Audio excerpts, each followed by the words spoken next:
Pada suatu malam yang sunyi, seorang lelaki soleh sedang berjalan sendirian di tengah padang pasir.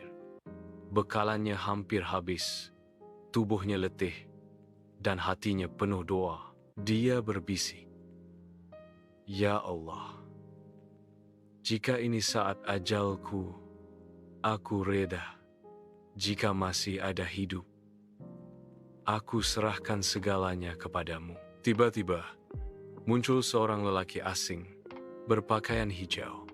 Wajahnya tenang, matanya redup, dan langkahnya tidak meninggalkan kesan di pasir. Tanpa banyak bicara, lelaki itu berkata, "Wahai hamba Allah, ikutlah aku." Orang soleh itu menurut tanpa soal. Mereka berjalan jauh sehingga tiba di sebuah mata air yang jernih. Lelaki asing itu memberi minum, lalu menghilang begitu sahaja. Keesokan harinya, orang soleh itu mendapati dirinya sudah hampir dengan sebuah perkampungan.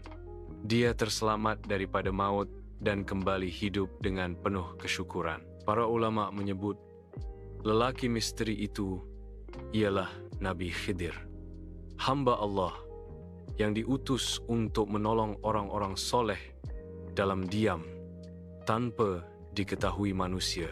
Nabi Khidir tidak muncul kepada semua orang, tetapi kepada mereka yang ikhlas, sabar, dan berserah sepenuhnya kepada Allah. Tauladan dan pelaharan. Pertolongan Allah datang tanpa disangka. Orang soleh tidak pernah ditinggalkan Allah. Ikhlas dan tawakal membuka pintu rahmat.